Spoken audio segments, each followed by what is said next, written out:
So we want to get a thank you for Michaela for doing that.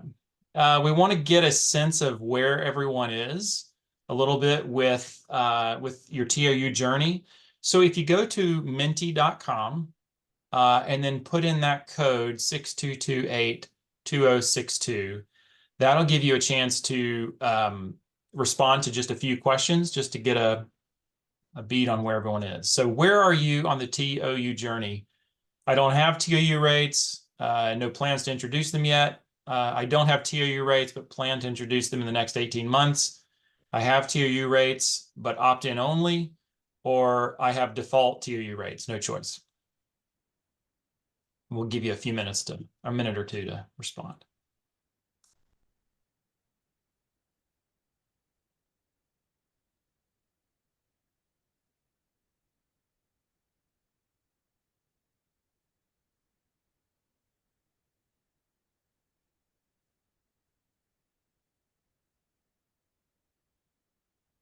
Okay.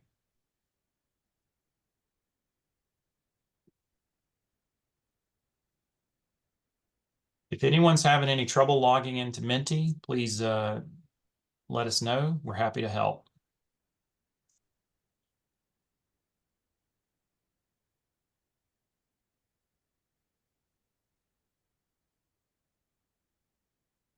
Okay.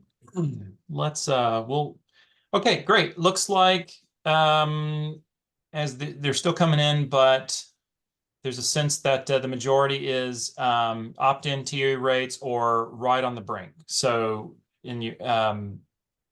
perfect that you're here today. It looks like there is a good bit of activity in terms of folks who are going ahead and pushing forward with time of use rates. We actually, from our discussions with utilities, we're at a lot of events. We speak at a lot of events, and we have a lot of customers who are doing this. We're hearing that there's a lot of interest in time of use rates, and even super off peak and other things to really shift peak loads in a reliable way. So really interesting to see the different levels here of progression. Okay, I think so. We get a good sense that most folks have them, or a lot of folks have them, and they're opt-in, or you're on the cusp of having them in place. So welcome to today's discussion. Let's, Stevie, are you able to progress it to the next Menti? Okay, so if you have TOU rates, now this is more about what type, whole home only or home oriented? Are they EV only, both, or something else that we haven't mentioned?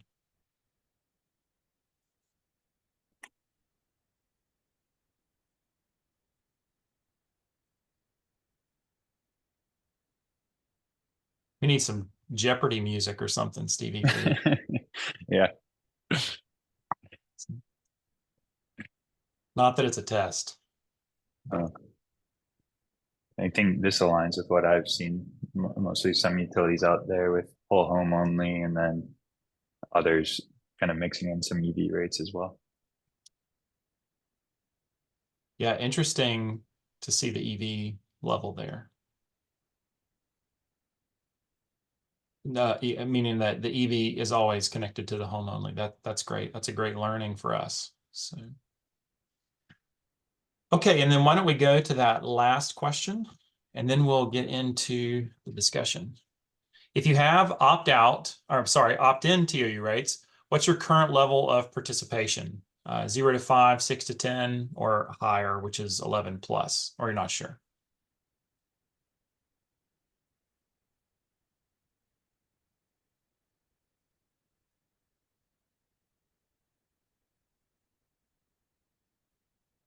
And since no one said that they have default TOU rates, I guess no one has 100%.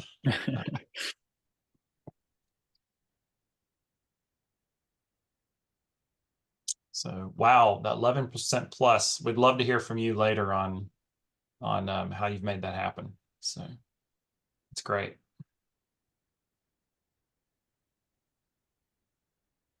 Okay, we'll give it about 30 more seconds.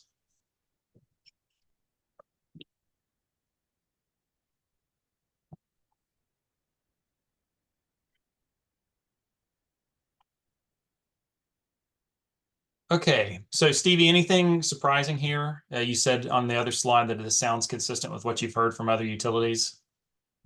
Yeah, talking to customers, I think this is pretty consistent. For those that know, it seems like there's some difficulties getting people onto the rate, or at least making them aware that those are even available. And that's what we've seen on the market with studies too. So I think this all kind of aligns with what we were thinking about, and we'll kind of talk about some of the ways that we're addressing these things throughout the presentation today. Awesome. Well, while you're switching over to your presentation, I'll just mention if you have this, please keep this Menti window up and handy. We're going to have some other questions in Menti later to kind of help facilitate our discussion. But we do also want to hear from you. And again, a reminder, if you have a question or a comment, even want to give Stevie a high five in the process, just put it in the chat, or feel free to come off mute if it's a little more complex than that. We're happy to make this as interactive as possible. All right, with that, Stevie, go ahead and take it away. Yeah, thanks, Jason. Hi, everyone. My name is Stevie Rosen. I'm a solutions consultant here with Bidgely. So I work on our strategy and growth team, working with utilities across North America to align our solutions and our products to what they need and try to find where we can provide value. Today, we're going to be focusing on time of use rate adoption and some of the strategies and solutions that we have out there for both engaging customers and making them aware of these rates and what's available. But actually, once they're on that rate, making sure that they're shifting load, and that for programs that are focused around driving peak demand reduction through these kinds of rates, really making sure that you're doing that in the optimal way. Um, like Jason said, we really want to make this a interactive discussion. So feel free to ask questions throughout. We're definitely going to have more leave room for discussion at the end, and we have some additional kind of topics that we want to cover and hear different perspectives from you as our utility partners. So looking forward to the discussion, and with that, I'll jump right into it. All right. I do want to take a little bit to introduce who we are at Bidgely. I think a lot of you on the call are probably at least somewhat familiar with who we are, but I'm just going to take a brief moment to reintroduce us. So at Bidgely, our purpose is to accelerate a clean energy transition by enabling utilities and consumers to make data-driven energy decisions. And the key part of that is that data-driven energy decisions. And that's really our core as Bidgely. So the way that we do that, and the way that we've been doing that over the years, is through our true disaggregation technology. And so what that means is taking meter data, identifying trends and signatures in appliances through that data, and then disaggregating it and using that for engaging customers, understanding load, and bringing that all full picture for you as the utility. We're leaders in that space with 16 patents, and there's no hardware required to run this solution. We work with utilities across the globe, mostly in North America, but also parts of the Middle East, Asia. So we've used all of that to help build out those algorithms that are the backbone of the solutions that I'll talk about throughout the presentation today. All right. I wanted to kind of start here with, what we see as, what we're trying to accomplish with that data-driven energy decisions piece. So on the left side here, if you look at this slide, we have the traditional visibility that the utility has kind of going in that gray area. What we're trying to unlock is that next level down, behind the meter visibility, understanding who has different appliances, how they're using those appliances, and how you can use that for different steps in the energy transition, whether that's customer engagement and converting customers into active participants in the grid, planning the grid and optimizing program designs using that data, or the topic that we're going to focus mostly on today is shifting load through time of use rates. So bringing it all together and really identifying how we can use these rates to accomplish the goal of shifting load and engaging customers. All right, so just kind of setting the scene with what we at Bidgely kind of see as some of the challenges with time of use rates. And I think this really, like what we're seeing, like I was saying, aligns with some of those responses to the Menti questions at the beginning with lower enrollment rates and maybe some lack of awareness out there. So really the challenge that we're seeing is how can we implement these rates in a way that both maximizes load shift while maintaining customer satisfaction. And so the way there's kind of four or three or four areas that I see as, when talking with different utilities. First of all, like I mentioned, was awareness. I was reading a report recently that only 28% of customers are even aware that they have different rate options available to them, which makes sense that not that many customers are actually going into these time of use rates when they're not defaulted to them. But that being said, in that same report, I saw that 70% of customers would be interested in rates that could offer them opportunities to save money. So there may not be the awareness, but once that's presented to them, it's certainly something that could be of interest. The second kind of area that I see is differences in how each individual customer is consuming energy. And that's changing more over time with the introduction of things like electric vehicles and different consumption patterns by different groups of customers. So that's really another key aspect. And then the final one is the structure of the rate. So it didn't seem like many of the group here has gone into the default time of use rate area, but we have seen that a lot. And it's certainly popping up in areas like California, Ontario, Missouri, where actually default rates default time of use rates are becoming prominent.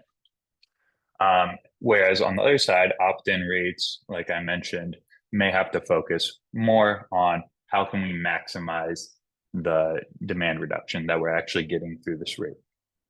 And so those are kind of the different areas and challenges that we see with awareness, coaching unique customers, and then tailoring it to the unique rates that each utility may have. And so what I'll go throughout the next 10, 15 minutes or so is going to be about our solutions and how we're addressing kind of each of those different challenges. Again, feel free to pop in with any questions in the chat or come off mute if you have any questions throughout. All right. So I mentioned previously our disaggregation technology, which is the backbone for pretty much all of the solutions that we offer here at Vigily, where we're disaggregating into different appliances, how each customer is using their energy. So with that, we can use that for figuring out who is the best candidate for a time of use program and really targeting those specific customers. So that's the first part. Before you even get to, actually reaching out to the customer and then coaching them, if you have a opt-in rate, it's important that you're targeting the customers that can offer you the greatest value.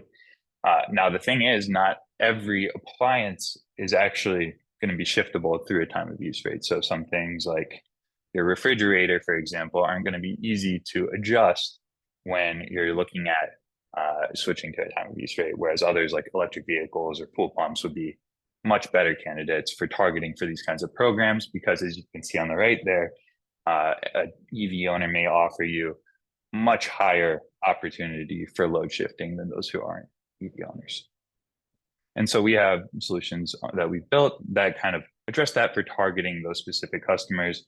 I'm just going to do kind of a quick demo of what that could look like on the back end for us, and we have make this tool available for utilities. But what we can do is select, say, the specific rate plan that a customer's on and target those for enrollment into those time of use rates. And so I've pulled up our tool analytics workbench here, which takes in different account data from utility customers, brings in that disaggregation technology, but also additional information like the rate plans and the location of customers, so that you can pick out, who are really those customers that offer the greatest benefit for a program, like a time of use rate program.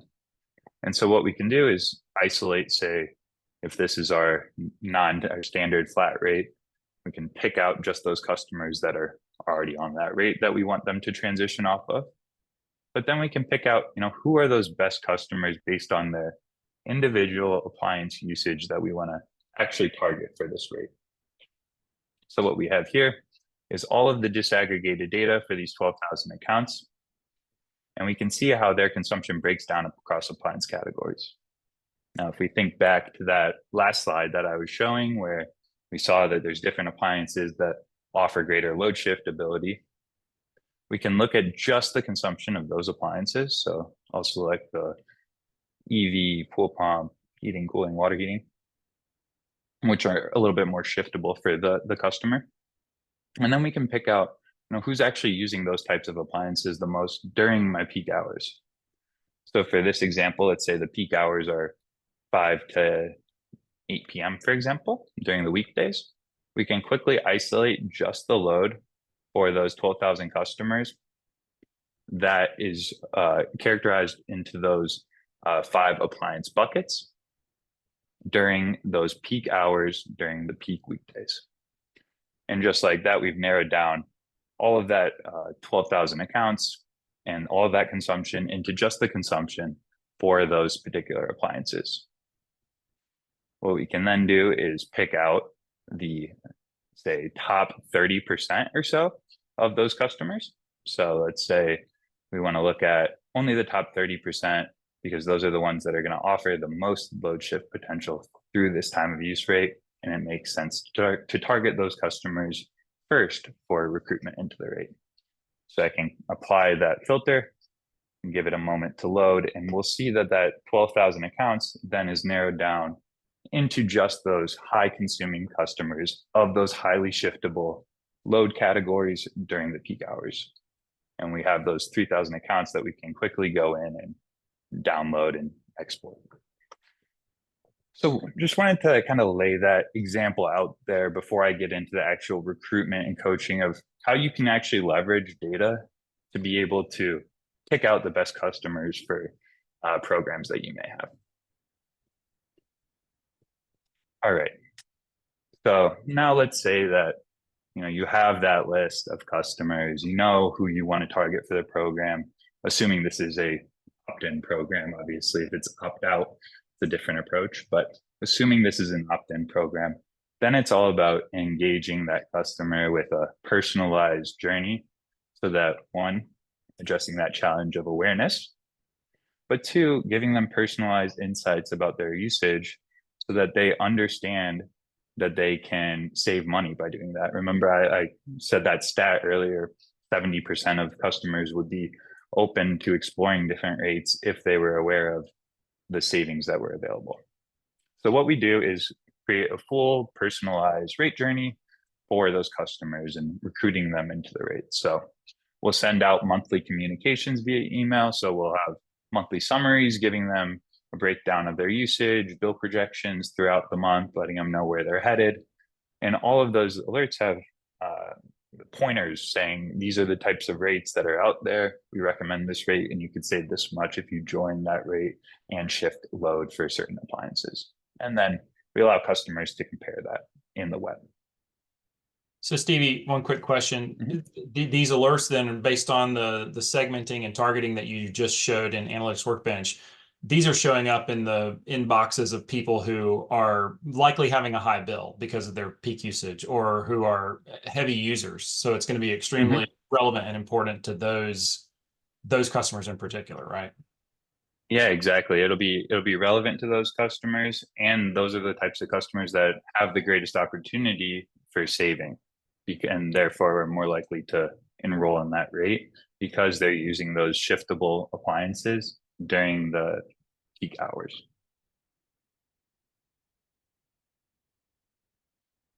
And so we keep this personalized recruitment journey going. And here's an example of this monthly summary email. So the customer would receive an alert a couple of days after the billing cycle ends, letting them know how their bill broke down into different appliance categories. So right away seeing, oh, I spent this much on my water heating, my heating, whatever the appliances they own are.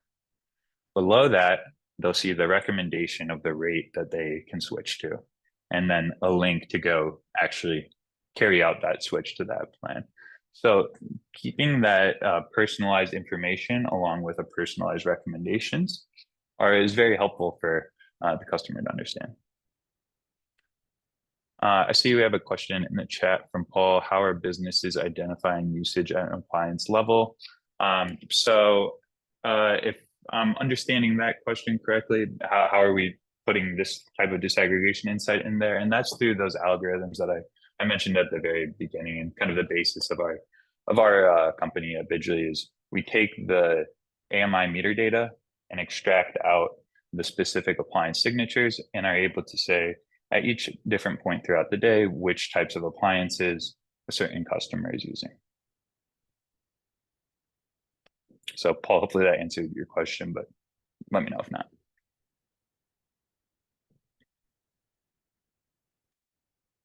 Okay.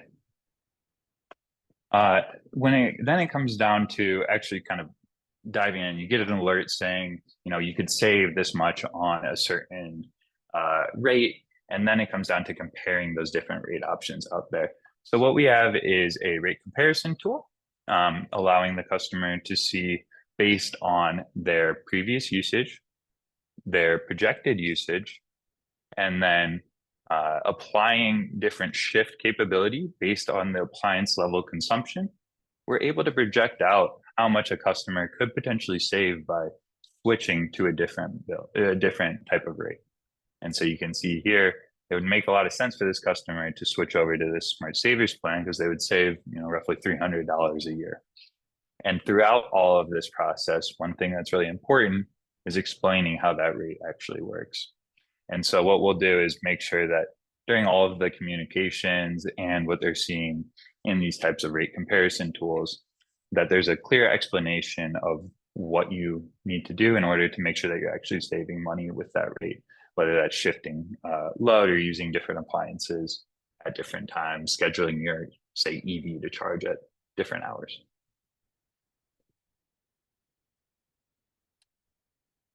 I see we have another question from Brian. Are the rate recommendations based on current usage or if they shifted their usage to off-peak times? Because if we were just to lower rate, yeah. So Brian, they're based on one, we take a look at their current usage and what appliances that breaks down to.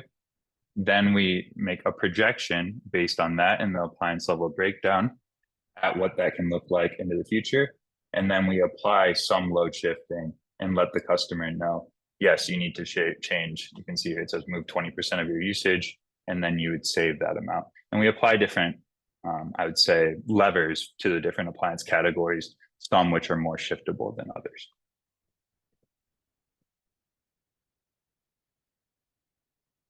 Hopefully that answers that question. Okay. All right. So, we've gone through this recruitment journey. We've reached out to the customer throughout different months, letting them know about the different options that are out there, some of the benefits of the rate, what they would need to do in terms of load shifting to get to that. Now it's about welcoming that customer to the new rate and continuing that coaching throughout. If we remember back to the original challenge statement that we set forth, it was, how are we going to keep load shifting while maintaining customer satisfaction? Because the last thing that you want for your customer is for them to join one of these rates and realize they're spending way more on it, and that causing a lot of confusion and anger at you as the utility. And so it's important to maintain a clear coaching journey throughout. So what we'll do is, once the customer enrolls in the rate, is we'll welcome them in, explain again what that rate has and what the different levels of it are. For example, if it's a 3-tier rate, here are the hours that are going to be your super off-peak, here's your peak hours, and letting them know how much each of those bands cost. Then we'll continue those monthly summary and bill projection emails, but instead of the promotion component where we're saying about the different rates that are out there, we're instead coaching the customer on, what opportunities they have from their rates or from their current usage to lower their bill, whether that's after the billing cycle ends or at a midpoint throughout the cycle. And so that's kind of the alert part up there, but also we have experiences on the web that allow the customers to dive even deeper into their appliance usage, and I'll highlight some of that in a moment. But then it's also about empowering CSRs. So those service representatives need to be able to explain to their customer why is your bill potentially higher once I switched over to this rate. And so we have tools for them as well, which allow the CSR to see the breakdown of different appliance categories throughout different time periods of the day. All right. Jumping kind of into some of these that I was showing, this is an example of what it could look like after the billing cycle ends and the customer is being engaged and coached on their new rate that they're a part of. So we can see here that the customer may have expected in the past when they use 204 kilowatt hours that is a certain flat rate, but now they can see that, oh, it's actually 3 times more to charge or to use energy during the peak hours. And so they can see that contribution right there. But then rather than just, kind of shaming them about using during peak hours, it's about empowering the customer and coaching them on the best options that they have out there. And so what we'll do is let the customer know, hey, these are your top contributors during those peak hours. And so that customer can go about making adjustments to their usage that can help reduce some of that peak demand. And then again, you'll see throughout all of these, we have plenty of personalized and tips as well as reminders about how the rate is structured.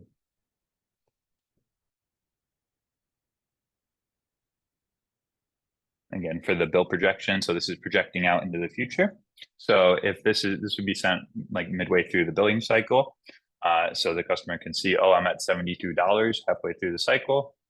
If I make changes to my usage during peak hours, I'll actually be able to save $13 over where I'm projected to go at my current consumption rate.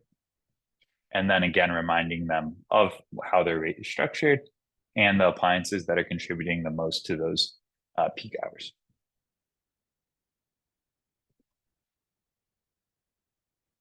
When I talk about the web portal, then we bring in some additional information so the customers can actually see the breakdown of each different appliance they have into each of the categories of that time of use rate.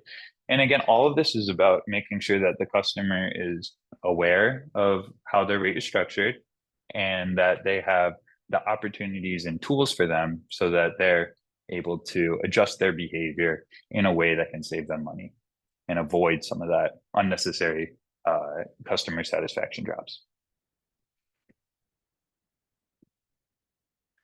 Additionally, the customer can see kind of comparisons between their bills. So if they're saying, hey, why is my bill going up more this month compared to the previous month?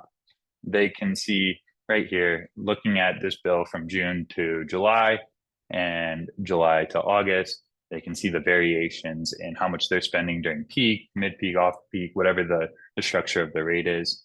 And then they can see at the appliance level how that breaks down as well. Maybe for 1 month, they were using a lot more cooling during the peak hours because they needed to adjust that for some reason, or they were charging their vehicle at their EV at a certain time throughout the day. So very clear comparisons for customers that they can use to make educated behavioral changes. So all of that is really about kind of how do we coach the customer on a whole home rate. Now, I remember at the beginning of the call, I saw that there were several of you that mentioned that you have EV rates as well. So electric vehicles represent a really great opportunity for time of use rates. They draw a lot of demand, and applying time of use rate to that can really help shift a lot of load. And this doesn't necessarily have to be a EV specific rate, but it could be like a super overnight rate where customers are highly incentivized to charge overnight on their vehicle. And so the way that we approach this is actually engaging those EV owners with a slightly different messaging. And so we'll have some similar reports to what I was showing before at the whole home level, but focused exclusively on that EV consumption. And so what you're seeing here is kind of that same recruitment journey just for an EV owner. So here they can see specifically how much they spent each month on their EV. and then looking forward, what they can do to save some money on that, whether that's shifting to a time of use rate. Here you can see you could save 33% on your non-EV usage. You can save money by switching to this rate. And then again, can compare different rates that are out there for that EV owner.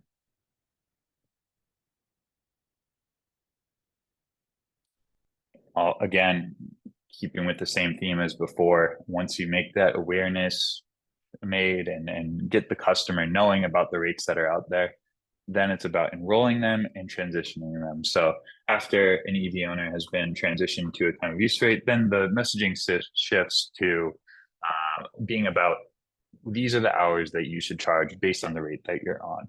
And so what you're seeing here is kind of that dedicated time of use coaching journey for EV owners. And we can see the breakdown of when charging occurred, whether that was in peak hours, mid-peak hours, off-peak hours, and then recommendations for that specific customer on when they should shift their charging to. I'll say that everything I've shown, the insights that we're pulling are from that AMI data. So this isn't through connecting directly to the vehicle or anything. This is analyzing AMI data, disaggregating it, and picking out those specific EV charging sessions.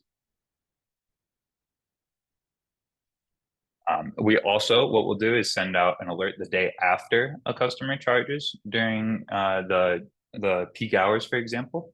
So if a customer charges their EV during 4 to 8, which for this example are the peak hours, then they'll get an alert saying, hey, this is a reminder, you could have saved X amount of dollars by charging during this time. And for some EV owners with, say, higher kilowatt, higher amplitude chargers, this can be a big money saver. So it could be $10, $15 for a single session. And then finally, what we'll do is give an activity map so they can see exactly when their rates are. You see that red outline is when the customer's peak hours are for the rate that they're on. And then the blue is where they were actually charging their EV so that they can look back over time and remember, oh, I was charging during that time, and reminding them again of the desired behavior. All right. So that's kind of our time of use recruitment, targeting, coaching approach. So we figure out who are the best candidates for those types of rates.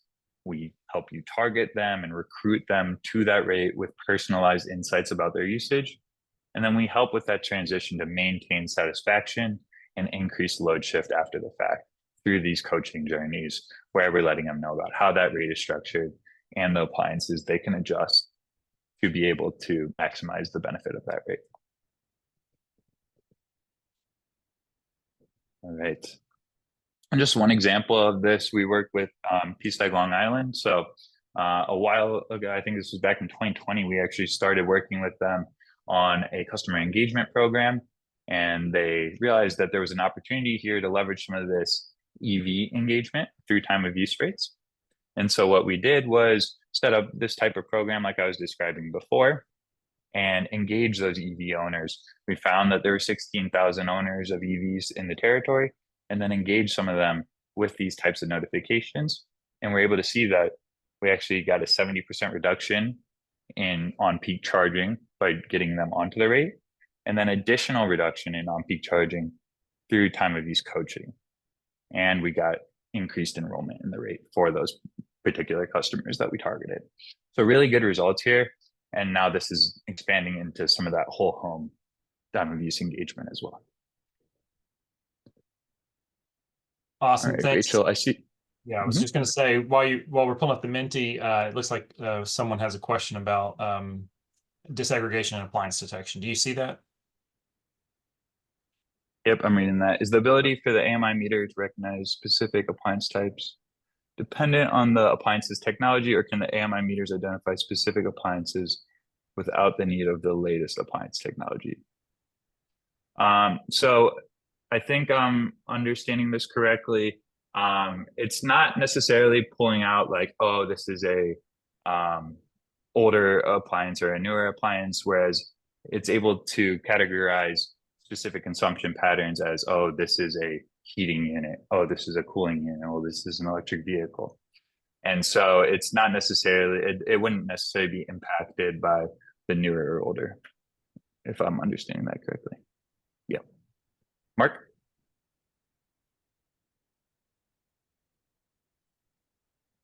I see there's a Okay. hand up from Mark. Oh, where's it? Yeah. Go ahead, Mark. I think you have to unmute yourself, Mark.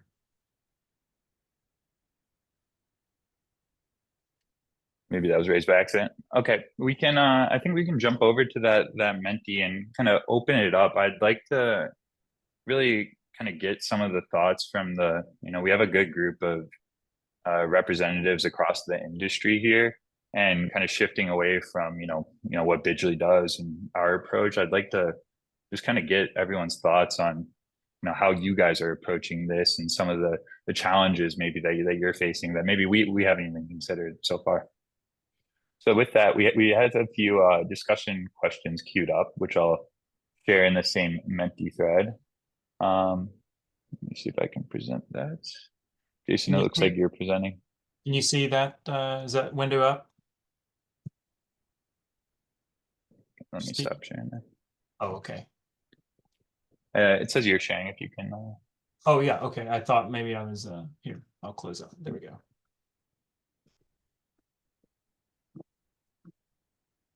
All right, now we're good.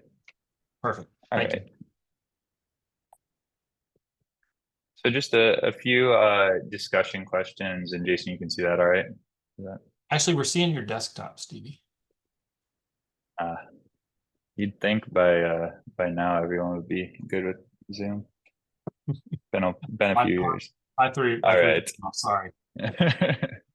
All right. So the first discussion question we had here was, what are your primary drivers or goals for TOU rates? Whether that's current or future. I see coincident load factor improvement.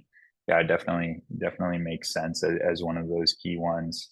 Um, I think that's kind of the core driver for a lot of this. Um, any other thoughts? And feel free to join in on this Menti and add your questions in here. And while folks are answering that, it looks like Eric's asked, how do you know what usage has shifted or was shifted? Do you forecast by hour after the conversion to TOU to compare forecast to actual kilowatt hours? Forecast impacted by many factors, starting with weather normalization. So the first part, how do you know what usage was shifted?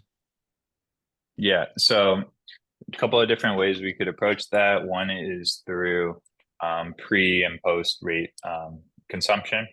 So seeing how customers are changing their behavior after they switch their rate and comparing their usage that way.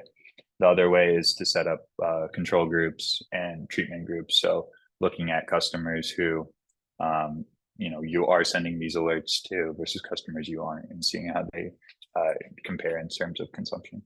So a couple of different ways there. And then, sorry, Nathan, can you read the other part? Whether there was something around weather normalization. Let's see. The forecasting can be impacted by many factors, including weather normalization. So I think, and Eric, if you want to come off mute and explain that a little bit better, I might be not doing a great job. Okay. But no pressure to.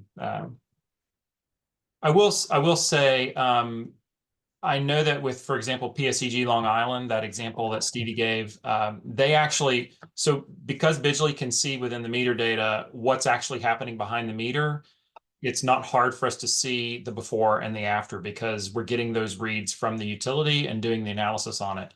So in their case, they actually, the original adopters of the time of use rate for their electric vehicles, what they found is over time, they'd kind of forget about it and they would start to charge on peak again. And so there were these humps of charging that would show up in the history with those that are in treatment. But then once we introduced more of the coaching, you saw that flat line. Like we could tell that those people were not charging their EVs on peak for long periods of time. So the visibility is there. Hopefully that answers the question. Yeah. Can you hear me? I came off Yes, yes. mute. Go right Yeah. ahead. Well, specifically like today, I'm looking outside. It's sunny and 70 here in Midwest, United States. And if you looked at an hour, each of the hours today versus last year, it could have been snowy and cold and a blizzard. So, in order to forecast what the usage would be, for 5 to 6 o'clock on October 30th, just comparing year on year, same day, isn't um, a true comparison because there could be weather driving that difference and not really a load shift. Yeah, no, I mean that's certainly the case, and it would also kind of depend on the difference in time period that you're looking at. But then that's kind of an example of where it could be valuable to compare the treatment versus non-treatment groups, where and look at the consumption over the same period of time. And as long as those groups are statistically significant enough, then you can make a fair assumption on the load shift from the rate or the coaching. Yeah, key management decision or question is, are we saving? And Hmm. looking at the research data results is one way of doing it, but it's really, down to the account by account level is really, I think, where the meat is really at. But it's hard, to show Hmm. what someone would have used before or after, versus Hmm. what you think they would have used if they didn't switch. Hmm. So, okay, Yeah. appreciate it. Yeah. Yeah. And Eric, I can follow up with some information from a utility that actually cut an at-risk customer's bill in half, winter bill, and then we're able to show the persistence of savings using the meter data over time. That might kind of give you an example of that capability. I'll try to follow up with you with that. Yep. Thank you. I do see that someone did say that they have default TOU rates coming up here. And I don't know who that was, but if anyone wants to comment on that and maybe some of the challenges that you see coming up with that transition.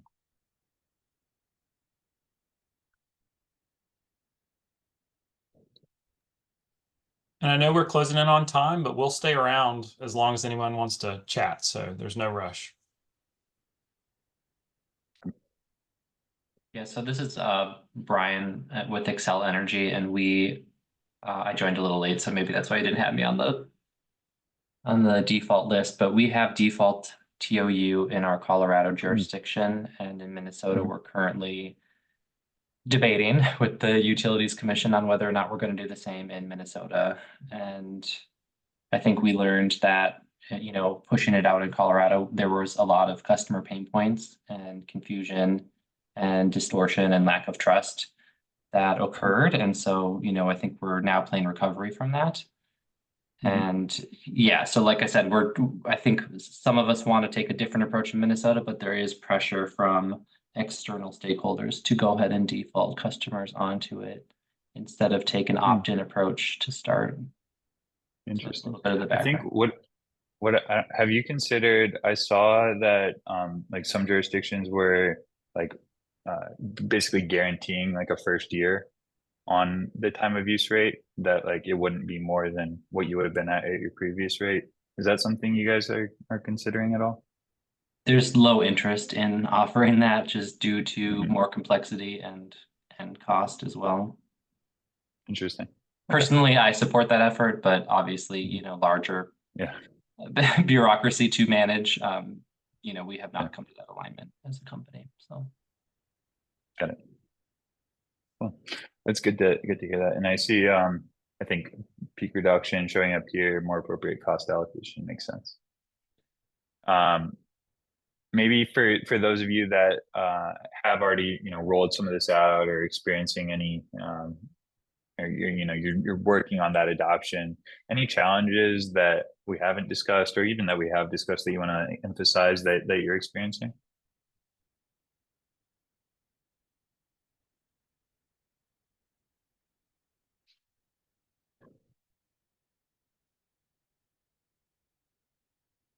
It's like we're starting to have some drop offs. Jason, does this end at 45 or do we have the floor? Sorry, that was our official stop. But as I was saying, Okay, got it. I think you and I are probably both happy to chat as long as anyone Yeah, needs- certainly. is interested. Load shape shift assumptions confounding margin collection for cost recovery.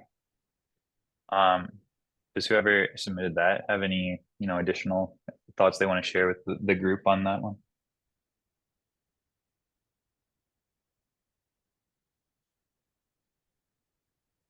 I'm a little bit curious to better understand that load shape shift. Yeah, sorry. Go ahead, Aaron.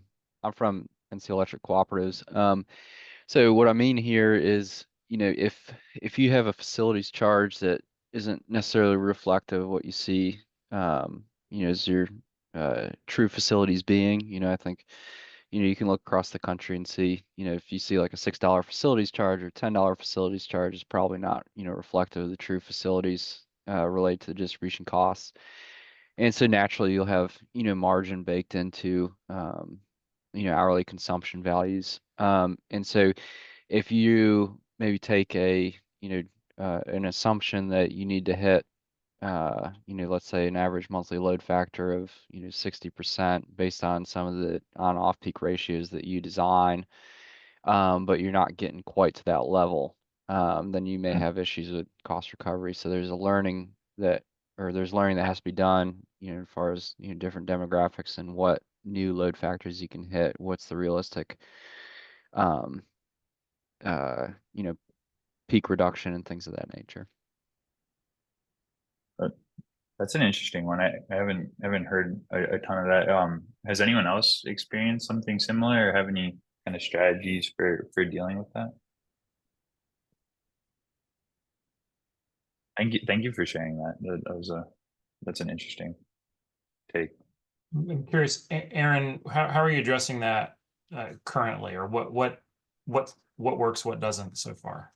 Yeah, so it's just, when a rate is implemented, being responsive to understand, how the data is looking after the fact. And then, if pivots need to be made, making those in a timely manner, if the assumptions aren't holding true.